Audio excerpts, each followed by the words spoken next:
wabarakatuh. Saya Muhammad Fauzi Muhajir, mahasiswa PPG dalam jabatan LPTK Universitas Nusa Cendana Kupang untuk bidang studi fisika. Kali ini ingin kembali melanjutkan eksplorasi penyebab masalah pada LK 1.2. Nah, ketika kita sudah membahas eksplorasi penyebab masalah, maka kita perlu mengkonfirmasikan dengan beberapa unsur, diantaranya ialah tenaga ahli atau yang pakar dalam bidang pendidikan. Pada kesempatan kali ini saya mewawancarai salah seorang Widya Prada, kalau bahasa dulunya Widya Iswara, BPMP NTB, atau bahasa sebelumnya ialah LPMP NTB. Beliau adalah Bapak Bakhtiar Ardiansyah MPD. Dan karena posisi kami terbentang jarak, saya berlokasi di Kota Bima, sedangkan beliau berada di Kota Mataram. Kami terhubung dengan bagaimana pemanfaatan teknologi, yakni tanya jawab atau wawancara secara daring melalui aplikasi Gmeet atau Google Meeting. Bagaimana aktivitas wawancara LK 1.2 yang saya lakukan dengan dalam hal ini narasumber. Kita lihat aktivitasnya dalam video berikut ini. Assalamualaikum warahmatullahi wabarakatuh. Sahabat pendidikan, hari ini saya Muhammad Fauzi Muhajir, mahasiswa PPG dalam jabatan tahun 2022 Universitas Nusa Cendana Kupang, akan melakukan aktivitas wawancara dengan pakar terkait dengan eksplorasi penyebab masalah dalam pembelajaran di kelas. Dalam hal ini, dengan kemajuan teknologi, kita dapat melakukan wawancara dengan ahli atau pakar atau praktisi, walaupun tidak dalam ruang yang sama, tetapi kita dalam semangat yang sama mempersatukan kita untuk membahas tentang dunia pendidikan. Narasumber dalam kegiatan ini adalah Bapak Bakhtiar dari BPMP, Pak ya, BPMP NTB sekarang namanya, Pak ya. Dari dulu LPMP, sekarang BPMP. Bapak Haji Bakhtiar sekarang masih di Widya Iswara, Pak ya? Ya, sekarang sejak tahun 2021 karena ada perubahan dari LPMP menjadi BPMP, maka jabatan saya dari Widya Iswara sudah dialihkan menjadi Widya Prada. Oh, Widya Prada. Ahli media di BPMP Nusa Tenggara Barat. Baik, Bapak, izinkan saya untuk menimba ilmu sedikit tentang dunia pendidikan. Dalam hal ini eksplorasi penyebab masalah dari unsur pengawas atau ahli atau praktisi pendidikan berkaitan dengan pembelajaran atau dunia pendidikan. Dalam hal ini ada 5 aspek yang ingin saya perdalami. Yang pertama dari aspek guru, yang kedua peserta didik, yang ketiga dari aspek pemanfaatan teknologi atau inovasi pembelajaran, yang keempat masalah terkaitan dengan evaluasi, dan yang kelima berkaitan dengan materi pembelajaran. Izin memulai dari yang pertama, Bapak, dari aspek guru. Ada 2 poin yang di sini yang ingin saya dalami di guru terkait dengan manajemen perencanaan pembelajaran dan manajemen kelas. Menurut Bapak, faktor apa saja yang dapat menjadi penyebab timbulnya masalah dalam manajemen perencanaan pembelajaran inovatif oleh guru? Oke, baik. Makasih Mas Fauzi Muhajir. Sebelumnya perkenalkan, saya Bapak Bakhtiar Ardiansyah. Saya adalah bisa dikatakan sebagai dengan jabatan saya yaitu Widya Prada Ahli Media. Saya selama ini bertugas sebagai pengajar ya di setiap beberapa kegiatan bimbingan teknis maupun pelatihan-pelatihan untuk guru. Nah, terkait dengan pertanyaan pertama, faktor-faktor apa saja yang akhirnya mempengaruhi dari sisi kualitas guru ya dalam hal ini dalam rangka penyusun perencanaan pembelajaran, bahwa yang pertama adalah kemampuan atau keikutsertaan seorang guru itu dalam memperkuat diri, dalam hal ini melakukan pengembangan diri ya. Jumlah guru kita saat ini di Nusa Tenggara Barat itu hampir mencapai di angka 120.000 orang guru negeri dan swasta di seluruh NTB. Dan kalau dilihat dari jumlah keikutsertaan para guru dalam hal pengembangan diri dalam hal ini adalah yang sifatnya pelatihan-pelatihan ya, yang diselenggarakan oleh kementerian maupun secara mandiri maupun secara komunitas, ini masih sangat rendah ya. Bahkan beberapa hal yang diambil keputusan oleh beberapa dinas instansi yang diikutsertakan dalam penguatan penyusunan perencanaan itu dalam bentuk pelatihan hanya beberapa orang guru dan banyak yang itu saja ya. Jadi pertama, jadi keikutsertaan dari itu.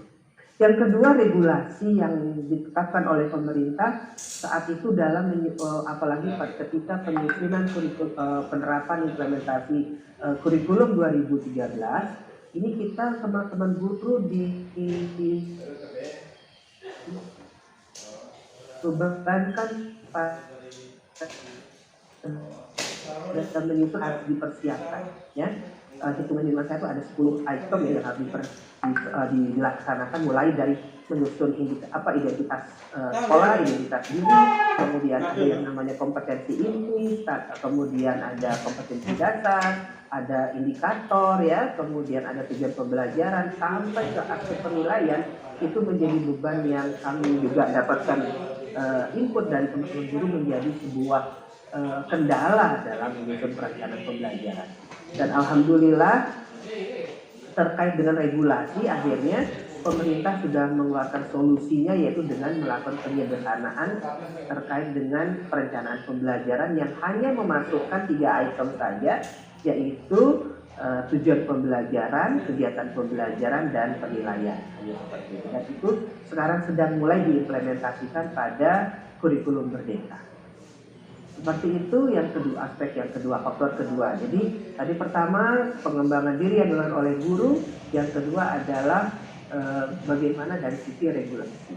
Nah, yang ketiga ini adalah bicara tentang kebermaknaan sebuah perencanaan yang dilakukan oleh guru. Nah, banyak teman-teman guru saat menyusun perencanaan pembelajaran itu tidak dijiwai dengan semangat mengajar dan melakukan pembimbingan kepada para peserta didiknya, sehingga banyak yang sifatnya copy paste dengan data-data atau dokumen-dokumen yang sudah ada, tidak menjiwai dalam hal menyusun, apalagi sampai betul-betul antusias dan kapasitas dan tindakan yang tinggi untuk mengimplementasikan perencanaan lakukan. Ya, seperti itu. Dan bahasa kerennya sekarang ini adalah perilaku ya. Perilaku guru yang masih belum menerima tantangan dan siap menerima kondisi yang ada. Ingin lebih praktisnya ya, seperti itu. Ya, itu saja Mas Muhajir. Oke, kira-kira Pak, untuk ketika sudah perencanaan disiapkan, kemudian ada masuklah dalam ruang kelas, kita bahasakan itu Pak, hal-hal apa yang perlu diwaspadai oleh guru atau antisipasi masalah yang perlu diantisipasi dalam hal manajemen pengelolaan kelas Pak setelah perencanaan. Oke, baik. Ya, dalam sebuah kaitannya dengan sebuah perencanaan dan pengelolaan kelas itu, sekarang atau kalau kita refleksikan kepada pembelajaran di sebelumnya, banyak tantangan guru untuk ataupun kendala guru dalam mengetahui karakteristik peserta didik. Ya, kita ketahui dulu ada satu mata kuliah di S1 kita dulu ada yang namanya, itu sangat berarti sekali hal itu untuk dilaksanakan bagi para guru kalau memang tekun di awal pembelajaran dilaksanakan. Ya, artinya apa? Kita memiliki potensi, pasti memiliki karakteristik, pasti memiliki bakat minat yang berbeda-beda. Dan inilah yang kadangkala banyak guru belum bisa mengakomodir, ya, mengakomodir bentuk pembelajaran yang diterapkan sehingga ketika dia ngajar ada siswa yang tertarik, tapi ada juga siswa yang mohon maaf tidak menyukai dengan gaya ngajar yang diberikan oleh sang guru tersebut. Karena apa? Karena dia bertolak belakang dengan bakat dan minatnya, ya. Berarti kata kuncinya guru harus bisa hal-hal yang harus dilakukan oleh mengakomodir mengetahui betul serta didik terkait karakteristik potensi yang ada pada peserta didiknya. Oke. Iya, seperti itu. Baik Bapak, selanjutnya tadi karakteristik peserta didik nih Pak. Lanjut lagi kita ke peserta didik. Menurut Bapak, faktor-faktor apa sih yang menjadi penyebab masalah yang dapat muncul dari peserta didik dalam proses pembelajaran? Tadi dari aspek guru, sekarang dari peserta didiknya Pak. Kira-kira muncul masalah dari peserta didik itu kira-kira aspeknya apa saja yang berpotensi perlu diketahui oleh guru? Begini Mas Fauzi, ini Mas Fauzi. Kita perlu pahami bahwa siswa kita ini berasal dari banyak latar belakang, ya. Latar belakang itu kalau bahasa saya itu adalah sosiopsikologi anak, ya. Kondisi sosial dan psikis anak dalam hal sebelum dia berangkat ke sekolah itu sudah menjadi faktor utama anak itu akan bersemangat belajar, termotivasi belajar atau tidak. Contohnya sosial psikis. Ketika lingkungan belajarnya itu tidak bisa mendukung, maka dia akan mengalami kesulitan untuk menindaklanjuti pembelajarannya di kelas maupun mempersiapkan diri untuk belajar di kelas. Itu yang pertama. Yang kedua, ini terkait dengan bagaimana peran orang tua. Jadi peran orang tua itu tadi masuk secara sosial psikologis, ya, lingkungan belajar. Yang kedua, lingkungan yang ada di rumahnya dalam hal ini adalah peran yang memiliki peran yang sangat besar dalam anak kita belajar di sekolah.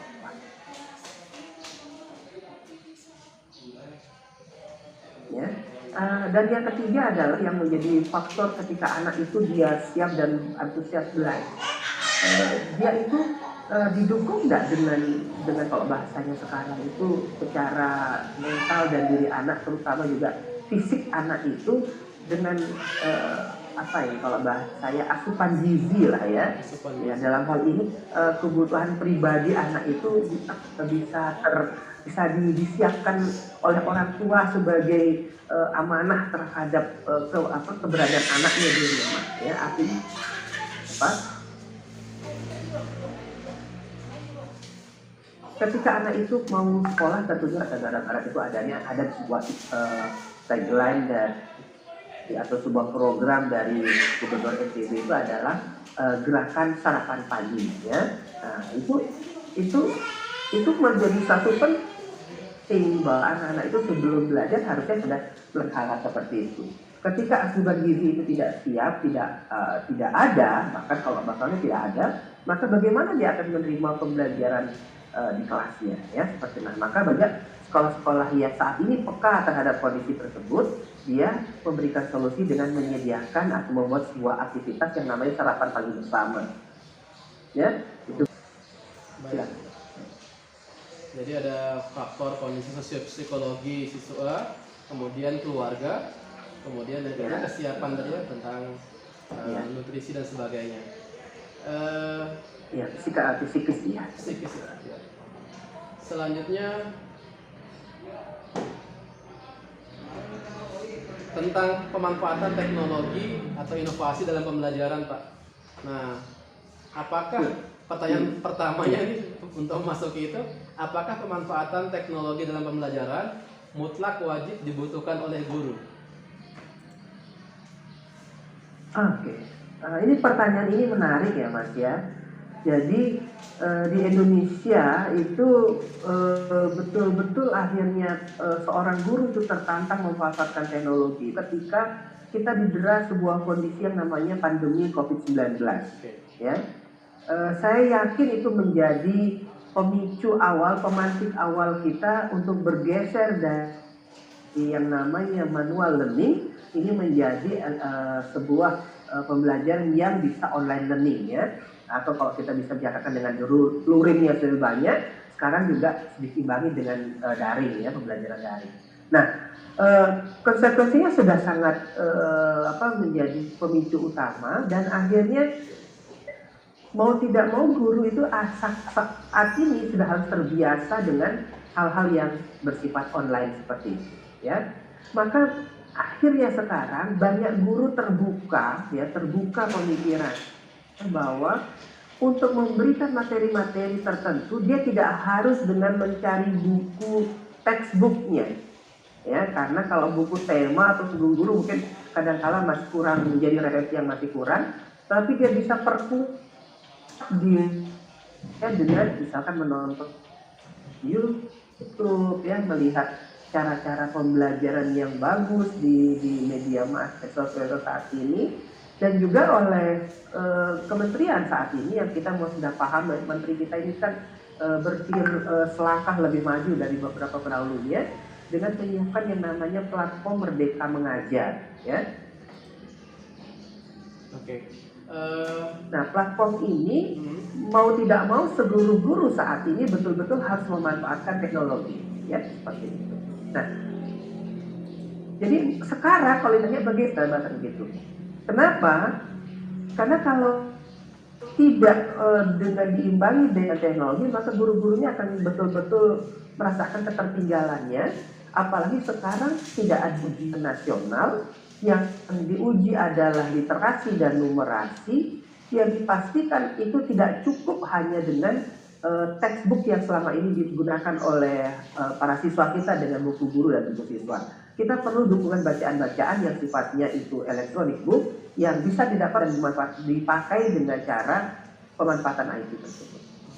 Kalau bahasa saya sekarang, guru yang tidak pakai IT berarti dia akan pasti tertinggal. Oke. Kira-kira Pak, faktor apa? Dan tidak mampu memberikan layanan yang terbaik bagi anak-anak kita. Iya.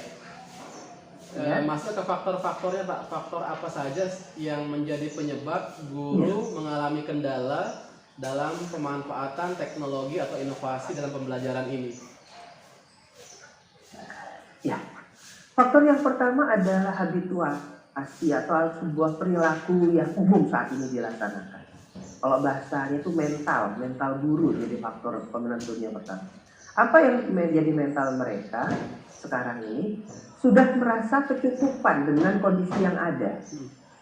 Sudah cukup saya di 4A, sudah cukup saya sudah mendapatkan sebagai guru yang bersertifikasi guru, sehingga kinerjanya menjadi sama dengan yang bahkan mohon maaf yang bergolongan lebih rendah dari mereka ini, bahkan dengan yang belum bersertifikasi itu ternyata kinerjanya menjadi sama saja. Kalau bahasa saya, sertifikasi dan tidak sertifikasi itu sama saja kinerjanya ya.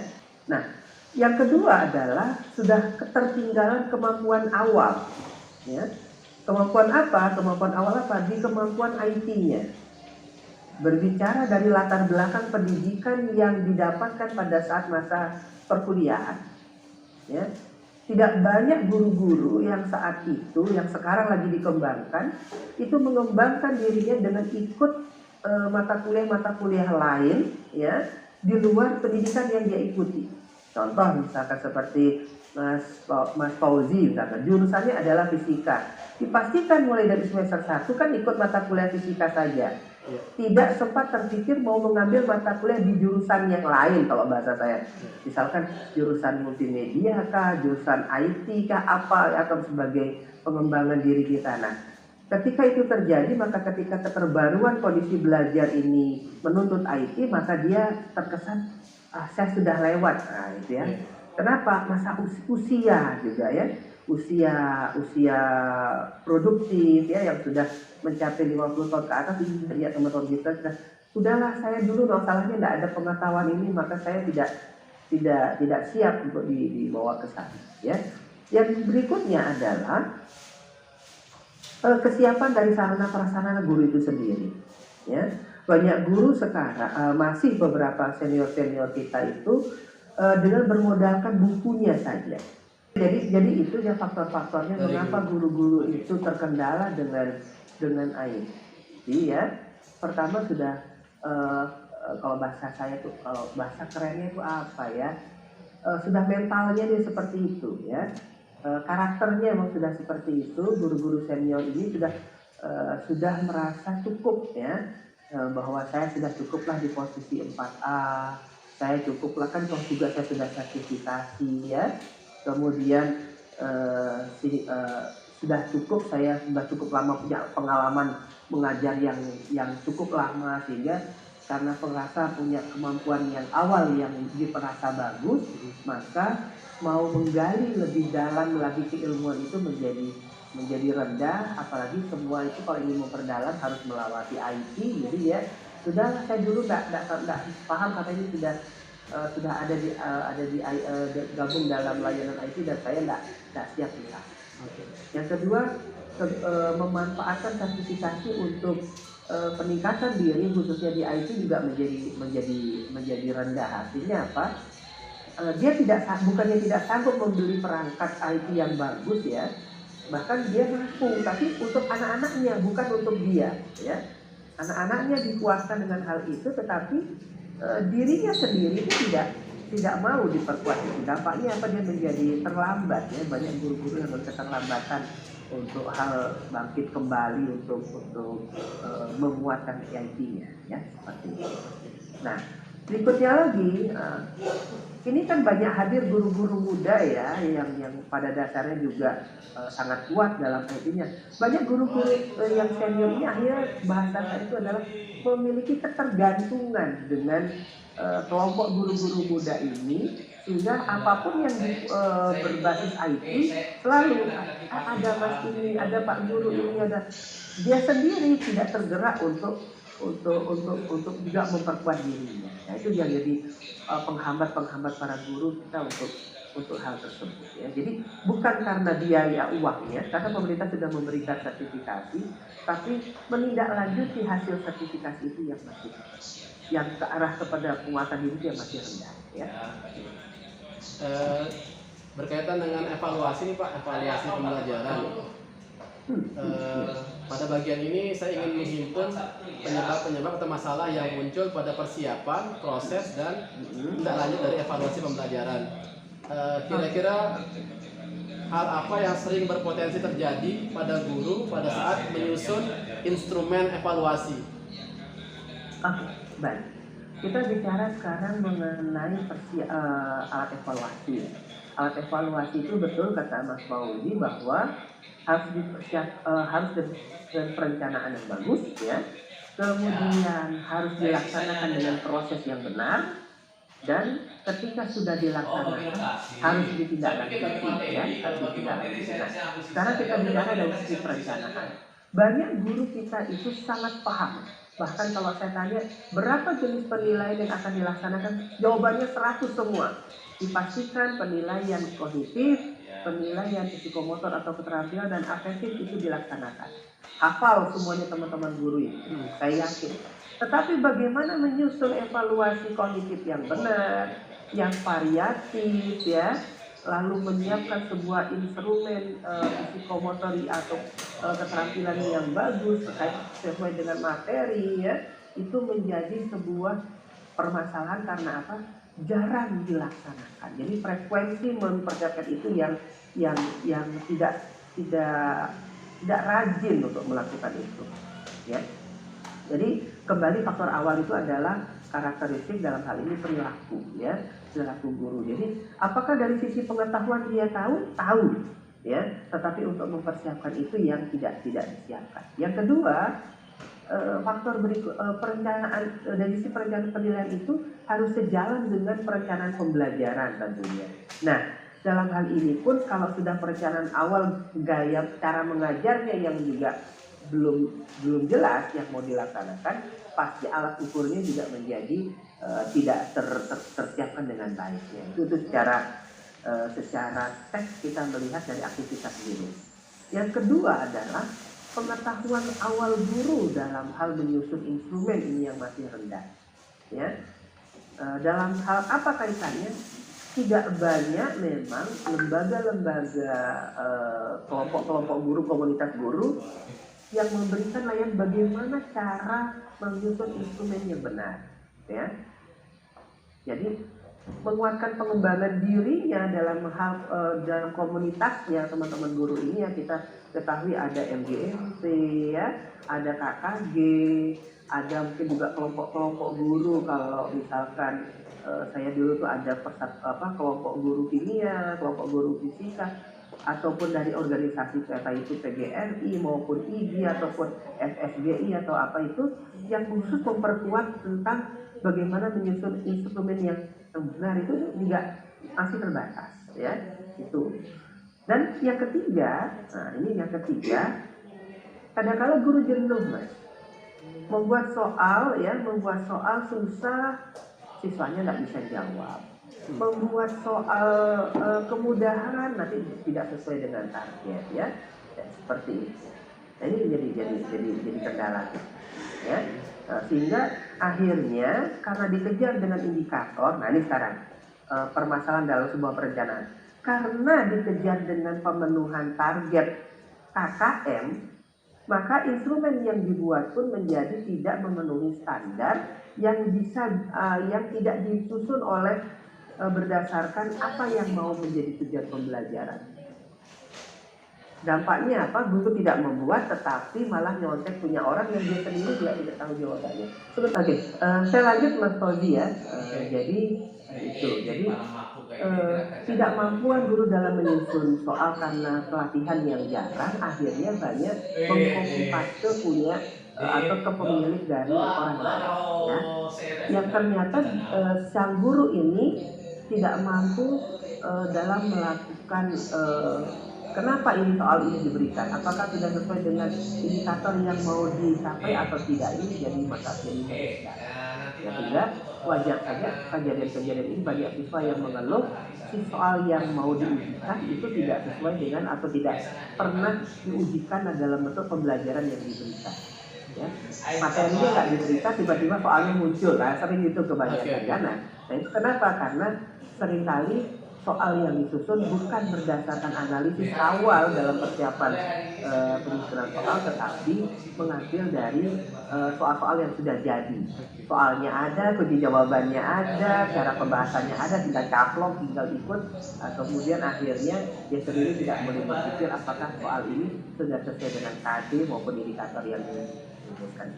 Baik, berkaitan dengan tadi Pak, ada siswa yang merasa soalnya tidak sesuai dengan yang diajarkan, atau perspektif lain Pak, ada lagi soal yang kita kenal dengan istilah high order thinking skill. Banyak siswa yang mengeluhkan keberadaan soal-soal berbasis HOTS ini Pak. Kira-kira kendalanya apa sih yang menyebabkan HOTS ini masih menjadi momok buat siswa? Iya, jadi seperti yang saya ungkapkan tadi, misalkan si guru ini mengambil soal itu hot, ya, level soalnya soal hot, ngambil di internet kah, atau ngambil di punya orang lain, ya. Tetapi ini kan sebenarnya harus disesuaikan dengan target yang mau dicapai dari KD maupun indikator yang dia rumuskan sendiri. Nah, itu yang tidak disesuaikan, sehingga apa? Soal yang kalau targetnya seperti ini, indikatornya ini harusnya sejalan dong dengan perencanaan yang dibuat. Cara mengajarnya harus tidak hot, kan begitu. Nah, pembelajaran berbasis hot artinya. Nah, karena cara ngajarnya kadangkala ini biasa-biasa saja, lebih cenderung pada pemenuhan isi dari materi, tidak kepada pendalaman atau hal-hal nyata yang menjadi pengalaman dia atau yang harus diketahui secara umum. Nah, ini menjadi kendala anak-anak ketika harus menghadapi soal-soal yang sifatnya konsisten, ya, seperti itu. Jadi jauh lah ya antara yang dia rencanakan dengan soalnya. Jadi kenapa nggak bisa? Kenapa jadi momok? Karena siswanya nggak pernah ditempa dengan pembelajaran yang mengarah berpikir negatif, ya, seperti itu. Contohnya apa? Ada pertanyaan-pertanyaan terbuka yang harus dia dibuat. Nah ini banyak nggak siap teman-teman guru membuat seperti itu. Nah sekarang dari analisis saya lanjut ya ke analisis tadi atau tindak lanjut dari hasil penilaian. Kalau kita tanya apa sih yang sudah dilakukan guru setelah ada ulangan dilaksanakan? Cuk, selama ini hasil analisis yang kami lakukan dari saya pernah punya kajian terkait itu. Nah, banyak guru itu kalau sudah selesai ulangan ya sudah, nilai itu dianalisis, ketemu nilainya, langsung dimasukkan rapor. Tidak pernah terpikir bahwa nilai ini kalau remedialnya dengan cara apa ya? Kalaupun dia sudah bagus, jika ada waktu, dia harus ditindaklanjuti dengan bentuk pengayaan seperti apa ya? Ini banyak tidak dilakukan dan cenderung semua itu mengajar target yang minimal. Sehingga mulai KKN pun kalau kita tanya KKN sekolah ini berapa ya gitu, kadang banyak yang mematok angka yang sangat rendah 70 misalkan. Kalau 80 kenapa? Nggak berani karena bla bla. Kenapa? Karena memang sudah mematok itu yang nilai yang cukup ya, tidak sedangkan yang ditantang lebih tinggi itu tidak terpenuhi, tidak tercapai. Sehingga bentuk analisisnya pun tidak lanjutnya menjadi biasa-biasa. Remedial misalkan ya hanya kasih bacaan ulang atau memberikan soal ulang tapi yang bobotnya tingkat kesukarannya yang direndahkan. Nah, seperti itu. Ya. Terakhir Pak, untuk ya, pengelolaan materi pembelajaran ini berkaitan dengan literasi, numerasi dan miskonsepsi Pak gitu. Ya. Tadi sudah diulas sebentar tentang pengganti UN, yakni asesmen yang berbasis literasi numerasi. Bisa dijelaskan Pak, kira-kira kendala apa yang menjadi faktor-faktor nih rendahnya pendidikan di Indonesia, pendidikan kita dalam aspek literasi dan numerasi. Mungkin dari situ kita bisa melakukan setelah analisis sebenarnya ada hal-hal yang bisa kita perbaiki gitu Pak terkait dengan literasi dan numerasi. Baik. Yang pertama harus melihat literasi dan numerasi itu mengenai kesiapannya. Ya, apakah sekolah sudah memberikan kesiapan yang cukup bagi anak-anak kita terkait literasi dan numerasi? Mari kita lihat dinding-dinding sekolah kelas anak-anak kita. Sudahkah banyak hal-hal yang sifatnya literasi dan numerasi itu diberikan? Yang pertama. Yang kedua, kalau larinya adalah ke perpustakaan, sudah berapa banyak frekuensi anak-anak kita itu memanfaatkan perpustakaan sebagai sumber kekuatan kita untuk meningkatkan literasi dan numerasi. Apakah perpustakaan untuk memperkuat kemampuan wawasan anak-anak atau perpustakaan hanya sekedar tempat baca tanpa ada tindak lanjut? Ya, seperti itu. Yang berikutnya, banyak sekolah juga ketika harus pergi ke perpustakaan yang ada hanyalah buku-buku umum, buku-buku wajib buku-buku wajib yang ada. Contohnya ya buku tema, buku-buku penguatan yang lain itu yang sifatnya rileks ya, tapi memberikan wawasan anak yang bagus itu tidak banyak dimiliki ya. Sehingga kalau ditanya yang juga berikutnya apa solusinya? Kalau ditanya dari masalah ini, satu, sarananya dipersiapkan, ya, sarananya dipersiapkan, buku-bukunya dipersiapkan, lingkungan sekolah yang berliterasi dan numerasi juga dipersiapkan. Yang kedua, cara mengajar guru harus banyak mengarahkan kepada literasi numerasi, walaupun dia bukan seorang guru bahasa Indonesia maupun seorang guru matematika. Ya. Orang guru fisika misalkan dia akan mampu memperkuat literasi anak ketika dia mampu memberikan bacaan-bacaan terkait fisika. Contohnya apa? Sejarah penemuan, ya. Mungkin mengapa dia akhirnya melakukan ini, bukan teori bacaan, ya. Saya misalkan di kimia, kenapa Lavoisier itu akhirnya menetapkan bilangan Avogadro itu senilai itu? Dasar riwayat ceritanya itu gimana? Nah, ini banyak anak-anak kita yang secara literasi tidak diperkuat oleh guru-guru kita menjadi bacaan-bacaan santai, bacaan-bacaan sebelum belajar yang akhirnya memperkuat kemampuan anak-anak kita. Kita terlalu textbook dengan ini materi, ini teorinya, ini rumusnya, lalu yuk kita terapkan di soal. Tidak dengan kenapa ilmu-ilmu ini hadir dan akhirnya mereka betul-betul membaca dengan tekun. Ya.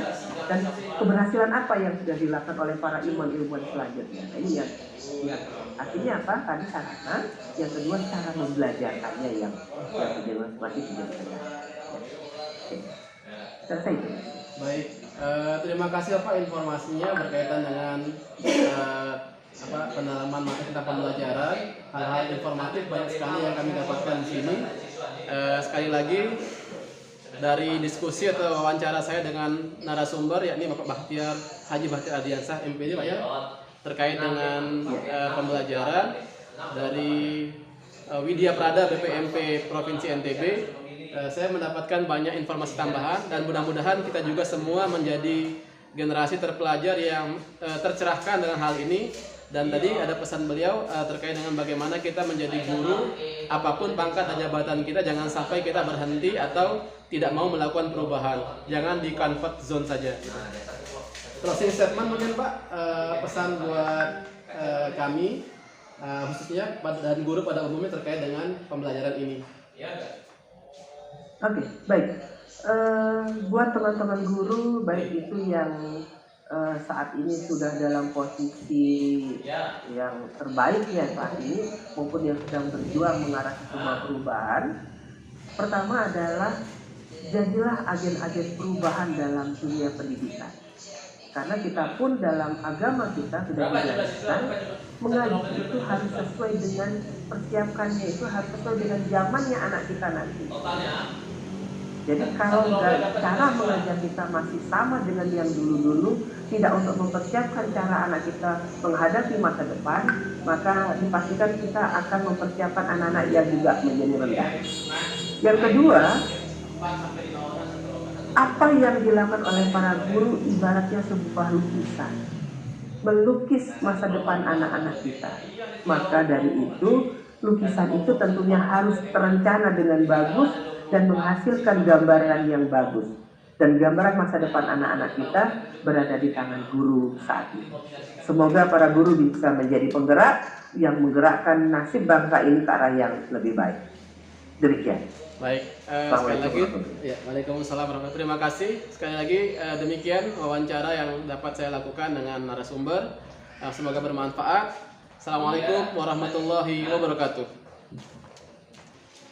Baik, demikian gambaran aktivitas eksplorasi penyebab masalah melalui metode wawancara dengan ahli atau pakar dengan narasumber yang sudah saya sampaikan di awal tadi. Semoga bisa memberikan gambaran, pencerahan, inspirasi positif bagi kita, para guru yang merupakan obor penerang generasi penerus bangsa di masa yang akan datang. Salam semangat, salam berbagi cahaya inspirasi. Assalamualaikum warahmatullahi wabarakatuh.